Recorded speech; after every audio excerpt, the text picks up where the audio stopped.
Hey, asien swani ke klanga ebo traya unne yo. Happy, eno na bese ke aune trala yo ya singa sabu ne ya. O mai ti se we sunyo ne mai traya unne. Aune bao, etraya unne.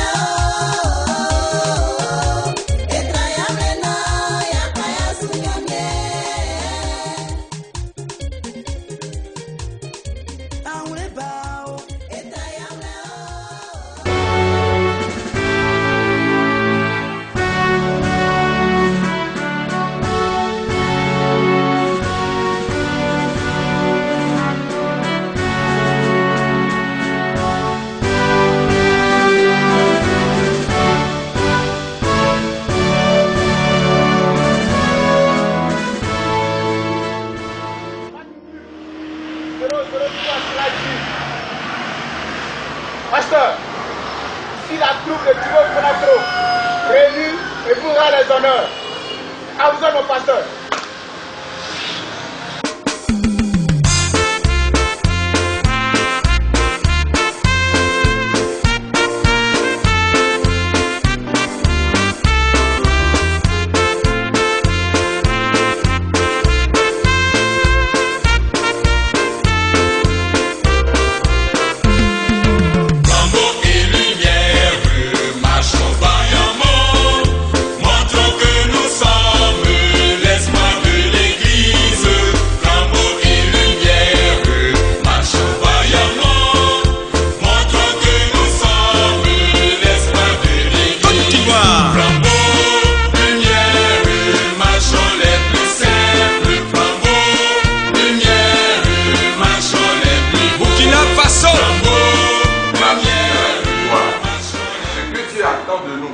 C'est que nous soyons victorieux. Victorieux de quoi? Victorieux pourquoi? Comment marcher victorieux? Voici un peu la démarche que nous allons suivre ce matin et que nous voulons vous communiquer, bien-aimés dans le Seigneur. Nous savons que le monde est fait de principes. Et partout où il y a compétition, il y a victoire exigée. Et partout où il y a question de victoire, il est donc question de récompense. Amen. Amen. Il veut être récompensé. De même, si quelqu'un sert le Seigneur, si quelqu'un marche avec le Christ, et que son objectif, c'est de faire de la figuration, je suis chrétien, un point c'est tout, sa marche chrétienne en dépend. Et si quelqu'un marche avec le Seigneur, parce qu'il veut entrer dans la félicité de Dieu, parce qu'il veut être récompensé par Dieu, parce qu'il veut entendre ce mot, bon et fidèle serviteur, entre dans la paix de ton Seigneur, celui-là a sa manière de marcher. Ce serait donc difficile de conduire celui qui est venu à l'église pour venir à l'église et celui qui est venu à l'église pour hériter du royaume des cieux. La base déjà va définir la marche. Quelle est ta marche chrétienne? Qu'est-ce qui te motive dans ta marche chrétienne? Prions Dieu. Béni sois-tu, Dieu de grâce, Père éternel. La force qui réside dans cette parole soit notre partage dans le nom de Jésus-Christ. Amen. Amen. L'Apocalypse, le chapitre 2, le verset, nous allons lire simplement le verset 26 d'abord pour commencer notre méditation de ce matin. Il dit à celui qui vaincra et qui gardera jusqu'à la fin mes œuvres, je lui donnerai l'autorité sur les nations. Alléluia. Amen. Je lui donnerai autorité sur les nations. Dieu attend que ses enfants marchent de manière victorieuse, que les chrétiens soient victorieux dans leur marche chrétienne. Mais qu'est-ce que Dieu appelle un chrétien victorieux? Et ici, la première partie du verset 26 de Actes chapitre 2 nous dit ce que Dieu appelle victorieux. À la Coupe d'Afrique, aux compétitions, le victorieux, c'est celui qui va remporter la coupe. Ici, le victorieux, c'est celui qui aura gardé les œuvres de Dieu jusqu'à la fin de sa vie, jusqu'à ce qu'il quitte la terre. Il aura gardé les œuvres du Seigneur. Il aura gardé le service, il aura gardé la foi. À celui-là, la Bible dit que Dieu le déclare comme victorieux. Être victorieux, ce n'est pas manifester les dons de l'esprit. Être victorieux, ce n'est pas faire partie d'une activité de l'Église. Être victorieux, ce n'est pas être toujours présent au culte. Être victorieux, c'est garder la volonté de Dieu. C'est garder la foi. C'est reconnaître Jésus-Christ comme Seigneur et Sauveur, quels que soient vents et marées. À celui-là, la Bible dit que Dieu l'a déclaré victorieux. Et donc, tout ce qui régit le principe de la victoire, selon le monde, qui signifie avoir de la récompense, cela existe aussi dans le plan de Dieu. Ce que Dieu va déclarer victorieux, à ceux-là sera réservé les récompenses promises par le Seigneur. Alléluia. Amen. Le principe, c'est que si on est victorieux, on a la coupe. Et Dieu dit que nous devons être victorieux. Être victorieux pour Dieu, ce n'est pas être pasteur. Être victorieux pour Dieu, ce n'est pas être le CP. Être victorieux, ce n'est pas devenir commissaire. Quand les gens oublient le principe de Dieu, ils commencent à servir Dieu selon eux-mêmes leurs principes. Parce qu'il y a toujours un principe, un fondement qui détermine la marche chrétienne, qui détermine toute action qu'un homme pose. Quand une femme va au foyer, parce qu'elle aussi elle veut se marier, c'est là son principe. Elle va au foyer, mais sa manière de tenir son foyer fait qu'elle peut être divorcée demain, ou ne pas connaître la paix dans son foyer. Mais une femme qui dit je veux me marier et connaître la paix avec mon mari, si elle rencontre un homme qui dit moi aussi je veux me marier et rencontrer une femme qui va m'aimer, que je vais aimer, avec qui nous allons bâtir notre vie, ces deux-là ont un principe qui fait que quels que soient les problèmes qu'ils rencontrent, ils savent se demander pardon, ils savent demander l'appui de Dieu, ils savent franchir les étapes et ils vont de l'avant. Parce que leur principe, c'est de réussir ensemble. Leur principe, c'est de connaître le bonheur ensemble. Leur principe, c'est de faire donner une bonne éducation à leurs enfants. Et même donner ce qu'eux, ils n'ont pas eu à leurs enfants. Comme ils ont ce principe, ils se donnent les moyens. Et s'ils ont le Seigneur comme appui, ils pourront arriver à leur fin. De même, si notre principe, c'est de paraître devant Christ, sans tache ni ride, ni rien de reprochable, nous nous donnons les moyens. Aujourd'hui, la vie chrétienne, c'est devenu une affaire de don spirituel. Qui a tel don? De position sociale dans le temple. Non, c'est moi qui suis le pasteur, c'est moi qui suis le secrétaire général, c'est moi qui suis le commissaire. Alors vous voyez des gens qui sont en train de chercher une position pour servir Dieu, vont commencer à soudoyer. Vous voyez des gens qui veulent servir Dieu, on entend ici, ça et là, que des gens qui se disent pasteurs vont chercher des fétiches pour avoir un soi-disant onction, pour avoir une certaine puissance. Parce que leur objectif, c'est d'avoir de la notoriété, c'est-à-dire être reconnu, avoir de l'argent, bâtir une grande église, avoir une fortune. C'est là leur principe. Parce que le principe est biaisé, leur démarche ne glorifiera pas le Seigneur. Si tu sers le Seigneur pour être reconnu, pour avoir un nom, pour que quelqu'un te félicite, tu risques de ne pas faire partie de ceux que Dieu appelle les vainqueurs. Donc, tu auras couru. Imaginez, on dit voilà la compétition. On fait le tour du terrain 10 fois et puis on a la victoire. Quelqu'un court, il se met au milieu et puis il fait un va-et-vient, et puis il sort là où on récompense les gens. Il est arrivé avant tout le monde. Il a couru 10 fois sur le terrain, mais il n'a pas rempli les conditions. N'est-ce pas? Il y a des courses avec des obstacles.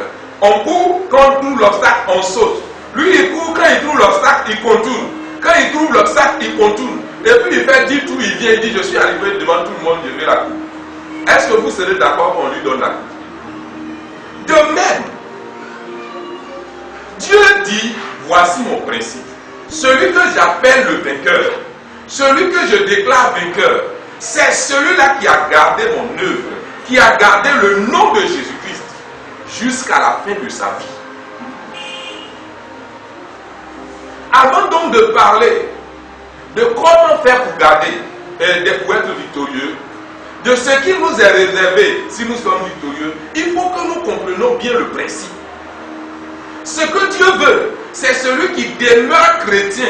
Je ne dis pas chrétien, vous parlez comme quelqu'un de mes moniteurs d'école du dimanche.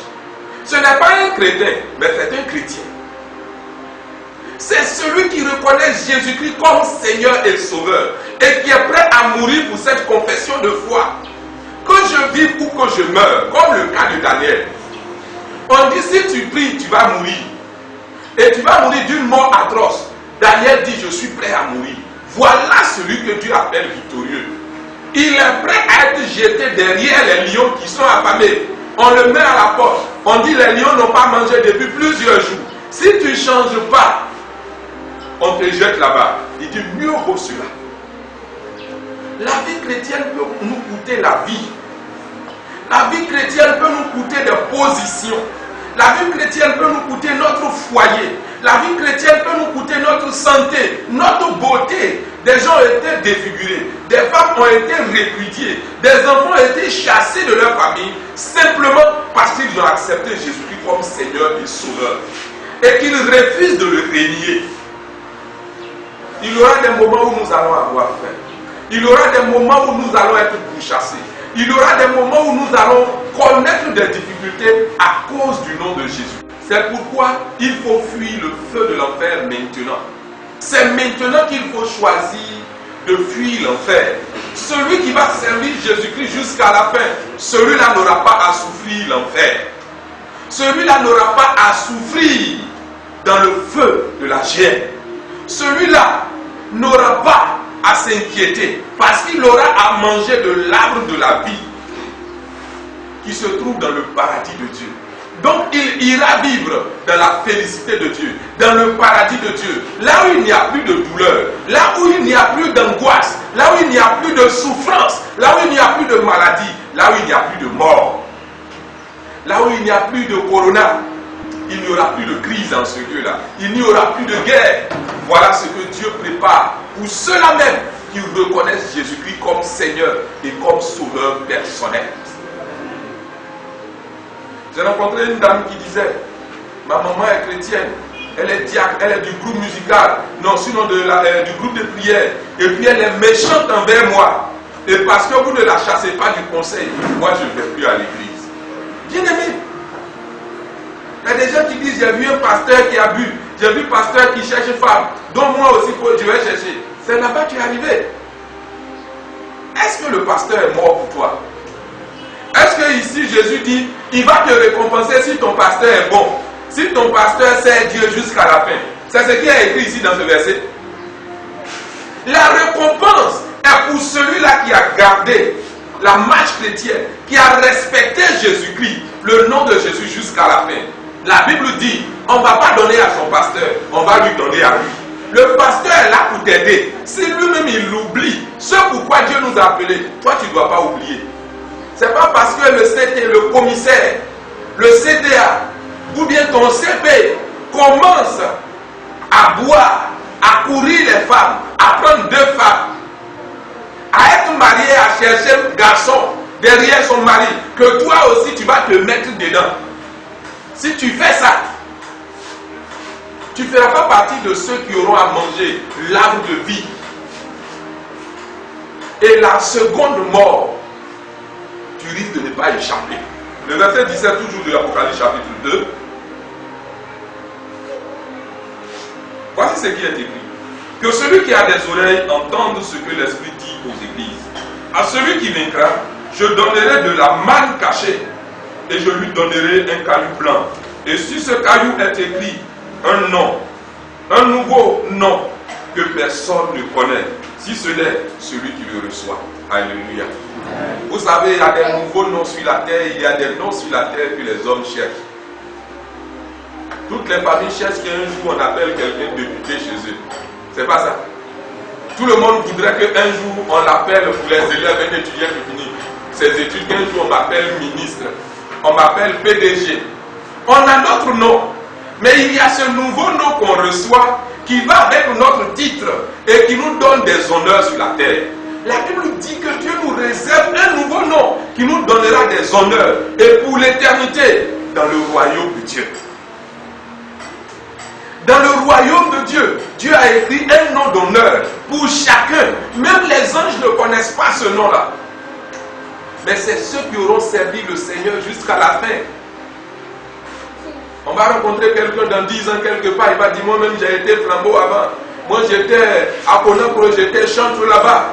Oh, c'est mon papa qui est ceci, c'est mon papa qui est cela. Je suis la fille du fondateur de telle communauté. Bien-aimé, ça là, ça ne veut rien dire dans le programme de Dieu. Ceux qui vaincront, ceux qui iront jusqu'à la fin, Dieu leur donnera un nouveau nom. Ce nom est plus glorieux que le nom de ministre. Ce nom est plus glorieux que le nom d'un ministre, d'un président. Ce nom est plus glorieux que le nom de pasteur. Le nom là est plus glorieux que le nom de commissaire. C'est ce nom-là que tu dois chercher à avoir, que tu dois chercher à connaître. Il y a un nouveau titre, il y a un nouveau nom que Dieu va donner à ceux-là qui vont le servir jusqu'à la fin. Si tu marches à servir Dieu jusqu'à la fin, le Seigneur en retour te récompensera. Tu auras un nouveau nom. Et Dieu même fait des promesses. C'est-à-dire il y a des bonus. On dit celle qui est ministre, qui est Miss, ce n'est pas une compétition que j'aime beaucoup. Mais vous voyez très souvent quand on fait cette compétition, on dit la Miss ou bien bon je vais prendre un karaoké, ou bien chez nous ici barytoscope. Voilà ce que la personne, ce à quoi la personne a droit, normalement, selon les principes du concours. Mais il peut avoir un bailleur qui décide de sponsoriser la compétition, qui dit en plus de tout ce qu'on a prévu donner, voilà ce que moi aussi je donne, n'est-ce pas? Dieu dit, quand tu es vainqueur, quand tu as servi jusqu'à la fin, voilà les choses que je donne. Ça c'est le principe. Mais voilà encore d'autres bonus. Quand nous prenons Apocalypse chapitre 3, déjà dans le chapitre 2, le verset 26, il dit, je lui donnerai l'autorité, la domination sur les nations. Parce que tu as servi Dieu, parce que tu as retenu le nom de Jésus-Christ, parce que tu as pris Jésus comme Seigneur et Sauveur, tu as droit à la vie éternelle. Tu ne mourras plus la seconde mort. Tu mangeras de l'arbre de vie. Mais Dieu dit en bonus, il te donnera la domination sur les nations. Amen. La Bible dit que nous allons juger même les anges. Nous allons faire partie donc du conseil de Dieu. Alléluia. Amen. Tu ne seras plus n'importe qui. Tu feras partie de ceux qui sont les proches de Dieu. De ceux que Dieu appelle mes serviteurs fidèles. De ceux à qui Dieu va donner des tâches, va repartir des tâches dans son nouveau gouvernement. Et il dit, pour toi, tu auras la domination sur les nations. On n'a pas à courir après le monde. C'est nous qui allons dominer ce monde à la fin des temps. Dans le règne millénaire, où Christ reviendra pour régner pour 1000 ans, nous allons régner avec lui. Dans la félicité de Dieu, nous allons régner. Qui que tu sois aujourd'hui, Dieu prépare un règne glorieux pour toi. Et c'est un règne qui n'a pas de fin. Parfois, ces choses-là, les chrétiens n'ont pas l'habitude de les entendre. Donc, ils pensent que c'est des fables. Ils pensent que c'est de belles paroles. Mais laisse-moi te dire que c'est la vérité. Nous allons sortir dans la présence de Dieu. Oh, bien-aimé, il ne faudra pas louper ce rendez-vous. On va t'appeler par ton nom nouveau. Et tu vas sortir pour venir dans la présence de Dieu. Et les anges vont chanter des cantiques pour louer Dieu de ce que voici quelqu'un qui a su garder la marche, la main tendue de Dieu et qui a reçu les bénédictions de Dieu. Et tu viendras dans la présence de Dieu pour être décoré. Tu viendras dans la présence de Dieu pour recevoir ton, qu'on appelle ta couronne. Et les anges même auront envie de... Non, les hommes même pouvaient point. Les anges depuis ils sont au ciel, ils adorent Dieu. Mais ce jour de la récompense, c'est réservé pour nous, c'est pas réservé pour les anges. Bien aimé, c'est ça là que Satan a vu et puis il a été jaloux. Ce grand jour, imaginez devant tous les Abraham, les Jacob, devant tous les Élie. Nous aussi on va récompenser Abraham, on va récompenser Élie. Et toi aussi on va t'appeler pour te récompenser. Et les anges seront là pour t'acclamer. Et Dieu lui-même va te féliciter. Il ne faudra pas louper ce rendez-vous. Bien aimé, la Bible dit quand quelqu'un sait ces choses, quand quelqu'un a une telle espérance, il se sanctifie. C'est-à-dire il fait l'effort de faire la volonté de Dieu. Parce que Paul dit, quand je pense à toute la gloire que Dieu est en train de me réserver, même les souffrances de la terre, je ne les considère pas. Et les avantages que j'avais avant, je les considère comme de la boue.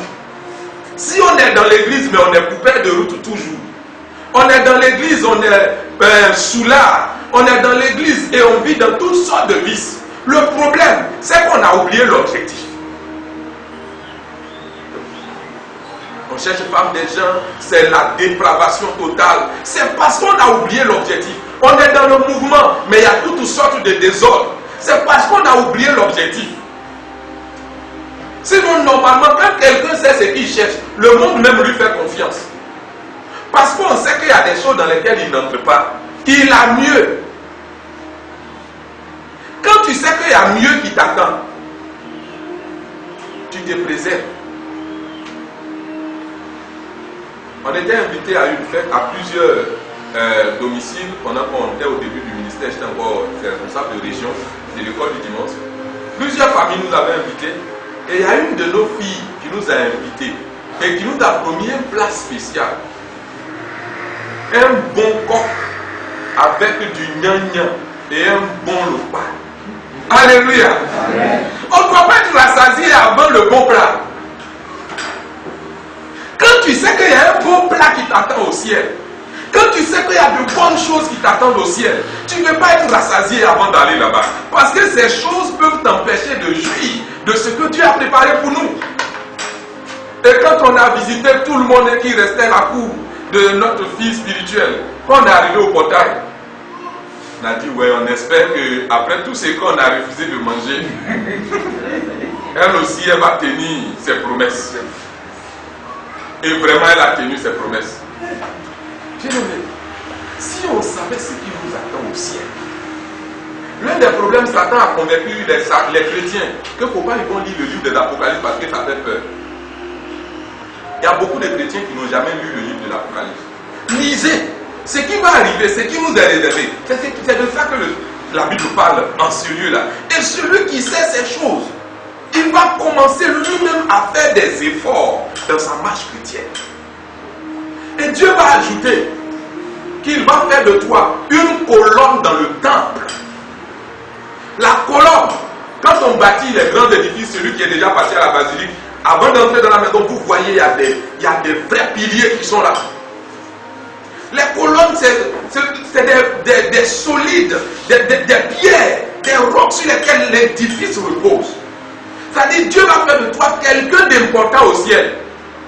Même si tu n'es pas important dans la troupe, ce n'est pas grave. Même si tu n'es pas important dans l'église, ce n'est pas grave. Je ne dis pas de devenir vagabond. Parce qu'il y a des chrétiens qui comprennent mal le message du Christ et qui disent, même si je suis pauvre sur la terre, ce n'est pas grave. Quand j'arrive au ciel, je vais devenir un prince. Bien aimé, mais entre temps, tu auras souffert. Il ne faut pas te compromettre. Il ne faut pas te tuer pour cela. Des enfants qui se lèvent, qui vont faire ce qu'on appelle d'amour aujourd'hui. Des enfants qui vont livrer leurs parents. Des gens qui vont livrer leurs propres enfants pour avoir de l'argent. Tu n'as pas à faire ça. Que ce que Dieu te donne à la sueur de ton front te suffise. Parce qu'il y a mieux qui t'attend. Et ça, c'est pour toujours. Dieu va te garder dans sa maison. La Bible nous dit ces bonnes choses. Sachez que le diable sait que ces choses sont vraies. C'est pourquoi il va poser des obstacles à la marche chrétienne. Il va mettre des embûches, des choses qui vont nous empêcher de servir Dieu jusqu'à la fin. Satan ne cherche pas que tu meurs chrétien. Il veut que tu meurs et avant que tu meurs, que tu abandonnes Christ. C'est pourquoi il te fait souffrir. C'est pourquoi le monde va poser des situations difficiles. Parce que l'objectif, c'est que le chrétien abandonne la main de Dieu. Il y a des obstacles. Le premier obstacle à notre marche chrétienne, le premier obstacle, c'est Satan lui-même. Selon Ézéchiel 28, nous n'allons pas lire ces versets-là. Ézéchiel 28, 12, 19 et Ésaïe 14, 12 à 14, la Bible nous parle de Satan comme un ange déçu, comme quelqu'un qui est jaloux. Ce dont nous sommes en train de parler, la Bible l'appelle l'ange, il appelle un être céleste. Quand vous lisez Apocalypse, il appelle l'étoile brillante. De tout ce que Dieu a créé, Lucifer était de loin le plus beau, le plus merveilleux, le plus puissant. Il avait l'honneur plus que tout ce que Dieu a créé. Et c'est pourquoi son cœur s'est élevé. Et il a voulu prendre la place de Dieu. Lucifer aussi a commencé à servir Dieu. Mais il n'a pas servi Dieu jusqu'à la fin. C'est pourquoi la gloire qui était la sienne lui a été ravie. Il a dit en bon, ce que moi j'avais que j'ai perdu. Dieu dit, si eux ils le servent jusqu'à la fin, ils vont l'avoir. Ce que Satan a perdu, c'est ce que Dieu te promet. Donc toi tu ne connais pas, c'est dans la Bible tu as lu, mais lui il a déjà expérimenté la chose. Et il a dit, vous connaissez Fourmi Magna? Le cacadia est un bon baoulé. Il ne mange pas d'orange, il ne mange pas de mangue. Mais il sait sélectionner les arbres qui ont de très bons fruits. Pour ceux qui ont vécu au village comme nous, quand tu vas, surtout aux périodes où les fruits commencent à se faire rares sur les orangers, vous allez trouver qu'il y a quelques oranges qui restent encore sur l'arbre. Et il y a beaucoup de fourmis aussi qui sont là-bas qui vous attendent. Le diable a décidé que même s'il ne peut plus avoir accès au paradis de Dieu, mais il va fermer la porte pour que personne n'y entre. Jésus a déjà pourvu. Le ticket, nous l'avons, mais il dit tu ne rentres pas. C'est pourquoi il va commencer à nous séduire ou à nous attaquer de front. Son objectif, c'est que tu n'entres pas au ciel. Lui, il a commencé, il n'a pas terminé, il a perdu. Lui aussi, il veut que toi aussi qui as commencé, tu ne termines pas et que tu perds. La Bible dit que depuis la venue de Jean-Baptiste, le royaume des cieux est forcé. Ce sont les violents qui s'en emparent. Ces chrétiens faibles, ces chrétiens paresseux, ces chrétiens nonchalants, ça n'existe pas. Ce sont les vaillants, ceux qui sont vigoureux, ceux qui vont tenir ferme, qui vont servir Dieu jusqu'à la fin. Parce qu'il va arriver des moments où il va falloir choisir entre Jésus et quelque chose auquel tu tiens. On pourra te dire de choisir entre Jésus et ton mariage, entre Jésus et ton travail, entre Jésus et l'argent. J'ai connu cet homme qui m'a rendu un témoignage puissant. C'est même un marabout qui lui a dit, donne ta vie au Seigneur et tu auras la vie. Parce qu'il était désespéré, le marabout a dit, je ne peux rien faire pour toi. Comme on va balancer, je ne veux pas donner de nom. Je ne peux rien faire pour toi. Mais le type des chrétiens là peut faire quelque chose pour toi. Et il est venu à l'église, on priait pour lui. Effectivement, le Seigneur lui est venu en aide. Il a donné sa vie à Jésus. Quand il a fini, sa famille s'est réunie. Ils ont pris une bonne somme d'argent. On dit, voilà l'argent. Tu prends l'argent, tu arrêtes de partir à l'église. Tu vas encore à l'église, alors tous les biens de la famille qu'on a reçus en héritage, toi, on va t'arracher tes parts. Le monsieur a regardé l'argent. Il a regardé la grosse villa qu'il a reçue en héritage. Et que si on loue, ça peut lui rapporter de l'argent. Il a regardé la plantation de cacaoyer qu'on lui a réservée. Et il a dit, pasteur, c'est vrai, je sais que c'est Jésus là qui est vrai. C'est Jésus qui sauve. Mais je ne peux plus venir à l'église.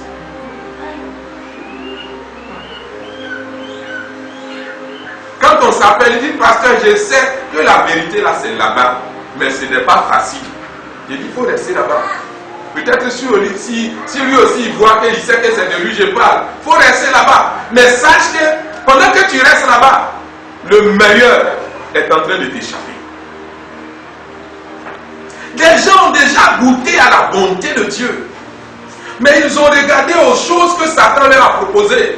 Et ils ont accepté de régner Christ. C'est pourquoi ceux-là n'auront pas accès au paradis. La Bible nous dit que dans le ciel et sur la terre, il n'y a aucun autre nom qui a été donné par lequel nous pourrons avoir la vie. Ne nous laissons pas séduire par tous ces prophètes et non-religions qui existent. Il n'y a aucune autre religion, il n'y a aucun autre prophète par lequel nous pouvons avoir la vie éternelle, si ce n'est par Jésus-Christ de Nazareth. Amen. Jésus dit, si tu crois en moi, tu deviens enfant de Dieu et tu as droit au paradis de Dieu. Tous les autres prophètes vous disent qu'on va peser le bon et le pour. Il y en a même, tu meurs, le bon et le mauvais. Il y en a quand tu meurs, on va faire des sacrifices pour que tu puisses avoir le paradis. Et si tu meurs quand tes enfants n'ont pas l'argent pour faire sacrifice? Et si tu meurs en temps de crise qu'on n'a pas pu faire de sacrifice pour toi? Et ce jour-là, si le sacrifice n'a pas rempli les conditions, que ça n'a pas été agréé, bien aimé, on ne peut pas mettre sa vie à la loterie. Gloire à Jésus. Amen. Il y a la certitude avec Jésus et avec Jésus seul. Il y en a qui disent si on meurt, si on a été bon, on sera transformé en arbre, en ceci, en cela. Bien aimé, c'est trop risqué. Choisissons la certitude et la certitude avec Jésus. Maintenons ferme parce que le diable va vouloir nous disqualifier. Il y a le principe du monde qui va vouloir tout faire pour nous disqualifier également. Alléluia. Amen. Tout ce qui est dans le monde, si nous prenons la Bible, nous voyons Ephésiens 2, qui parle de Satan, qui incite tout ce qui est dans le monde. Sachez qu'aucun système du monde ne vient pour nous encourager à servir Dieu. Vous voyez des gens qui ont des chansons grotesques et grossières et on fait la publicité pour que tout le monde écoute. Sur tous les médias. C'est ça le monde. Alléluia. C'est ça le monde. Le monde ne va pas venir vous aider. On va au marché dans cette maladie. On monte dans des taxis. Entre le chauffeur de taxi et le client qui est à côté, ça vaut combien de mètres? Ça ne pose pas de problème. Mais pour un temps qui peut prendre 10 000 personnes, 2 000 personnes, si ne serait-ce que 5 personnes se trouvent dans le temps, vous allez voir des gens qui vont venir dire on n'a pas dit de ne pas plus faire église. C'est que le monde, même si les autorités ne viennent pas, il y a quelqu'un dans le quartier qui va venir s'opposer. C'est que le monde ne voudrait pas qu'on parle de Jésus.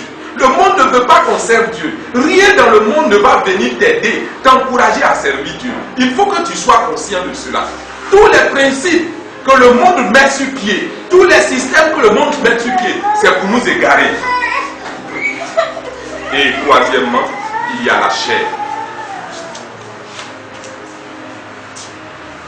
Jacques 4, 13 à 15 dit que vous dites nous n'avons fait ceci. Vous voyez la volonté de l'homme, je vais faire ceci, je vais faire ceci, je vais faire cela. Au lieu de dire si Dieu nous aide, les hommes sont orgueilleux, les hommes sont imbus de eux-mêmes, les hommes veulent se gouverner eux-mêmes.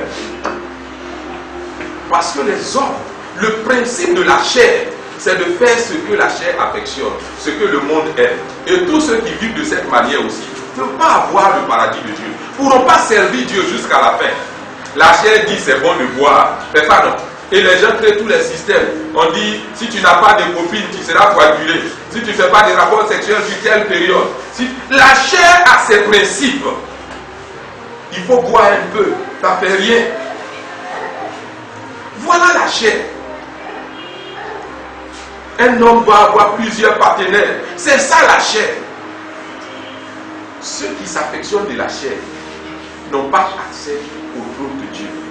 Les gens laissent libre cours à leur chair et ils disent c'est le diable. Ce n'est pas le diable, c'est toi-même, c'est ce que tu aimes. Satan ne va jamais te tromper avec ce que tu n'aimes pas. C'est pas ça. Ce que tu n'aimes pas, si on tend un piège dessus, pourquoi tu vas t'attraper?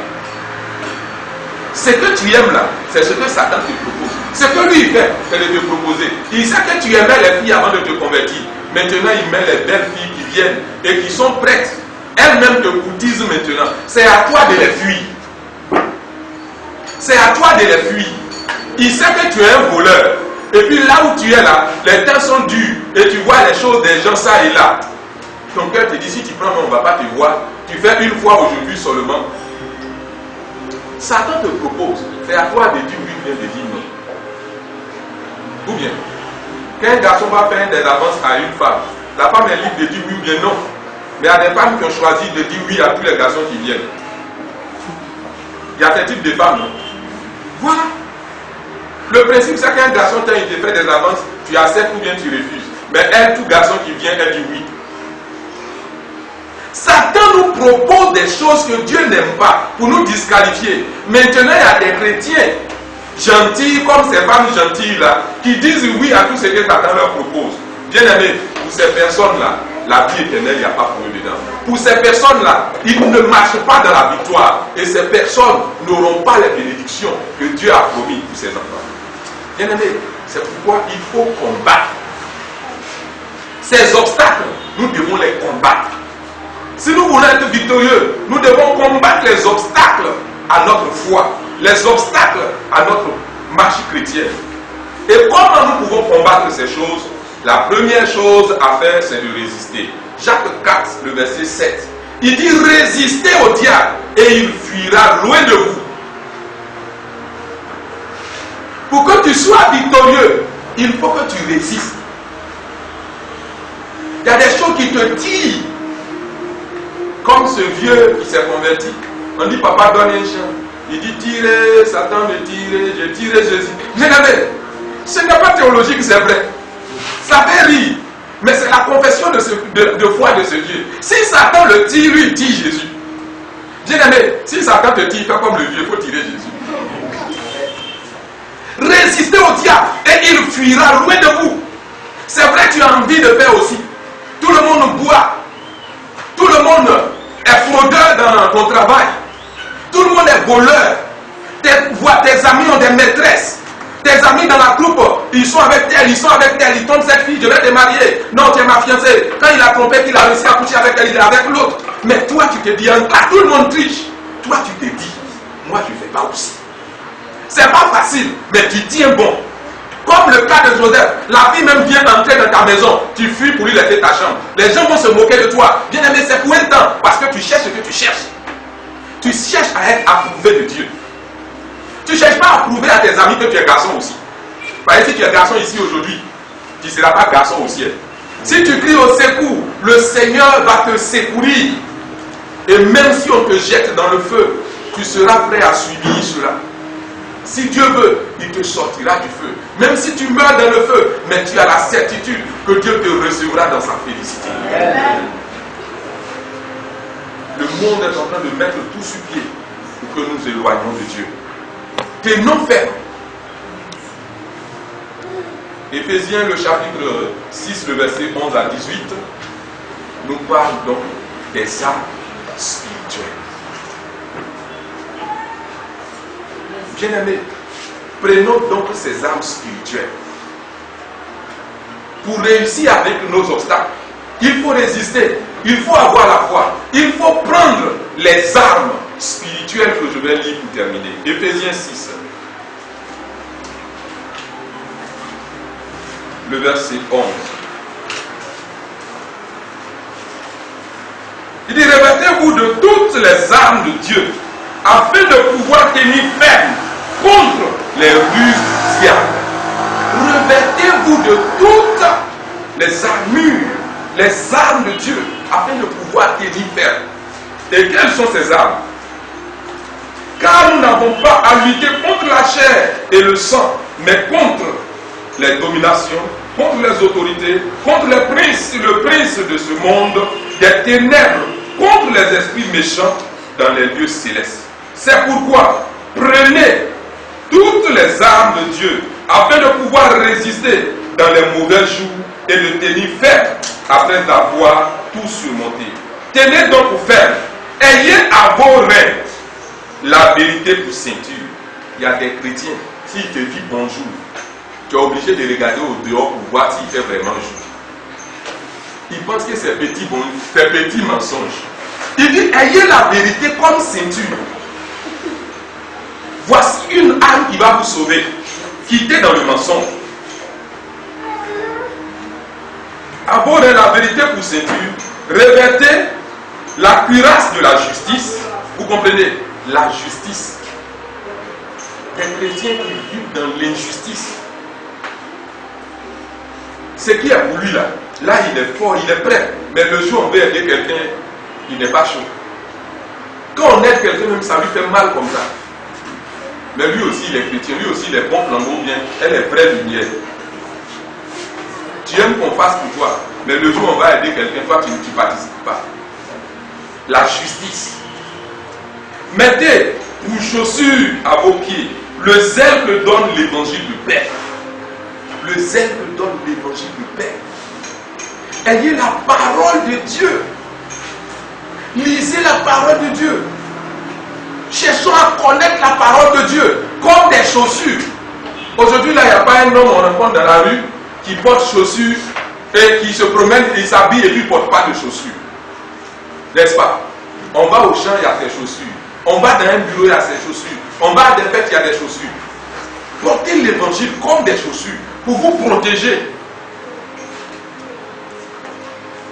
Prenez par-dessus tout cela le bouclier de la foi, avec lequel vous pourriez éteindre tous les traits enflammés du malin. Prenez aussi le casque du salut et l'épée de l'esprit qui est la parole de Dieu. Alléluia. Amen. Voilà des choses donc que vous devez réunir dans votre vie. La foi. Compter sur Dieu. C'est ça la foi. Compter sur Dieu. C'est ça la foi. Croire que si vous avez accepté Jésus, vous êtes devenu enfant de Dieu. Il faut que vous croyez à ça. Ça ne dépend pas, est-ce que j'ai senti le Saint-Esprit quand on a prié le jour là, le Saint-Esprit t'a pas touché aussi, c'est que tu ne fais pas partie des enfants de Dieu. Non, ça n'a rien à voir. Si tu as placé ta confiance en Jésus, crois que toi aussi tu fais partie des enfants de Dieu. Si tu es en train de souffrir aujourd'hui, c'est vrai que tu souffres, mais tu fais partie des enfants de Dieu. Les gens pensent que si on souffre, on n'est pas enfant de Dieu. Les enfants de Dieu peuvent connaître aussi des difficultés. Le psaume 34, le verset 20 dit, le malheur atteint souvent le juste, mais le Seigneur l'en délivre toujours. Mais le malheur atteint souvent le juste. On peut être enfant de Dieu et connaître des difficultés. Ça ne veut pas dire que nous ne sommes plus enfants de Dieu. Ça ne veut pas dire que Dieu ne nous aime plus. Ayons cette confiance que nous avons accepté Jésus.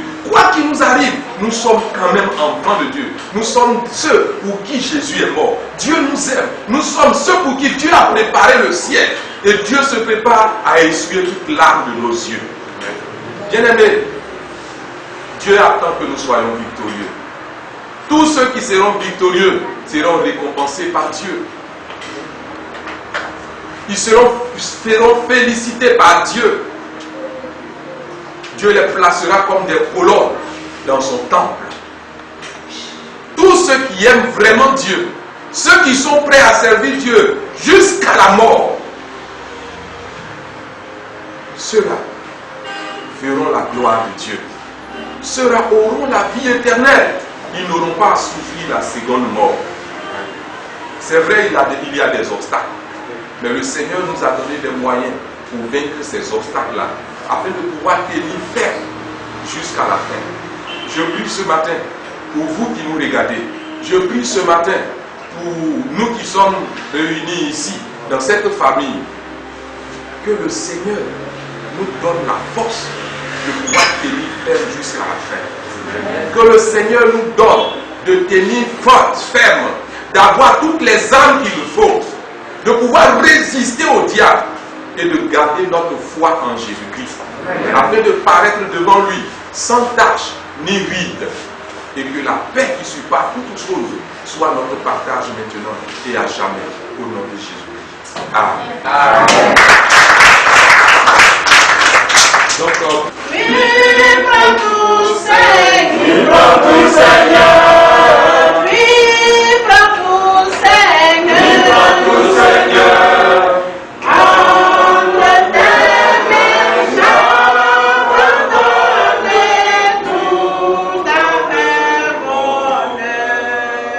Seigneur, garde-nous pour cette semaine. Seigneur, donne la victoire sur toutes choses à ton peuple, Seigneur. Peuple de Dieu, va. Que le Dieu de victoire te fasse marcher dans la victoire au nom de Jésus. Amen. Que le Dieu de victoire te donne la victoire sur ton ennemi au nom de Jésus. Amen.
sunu awe yi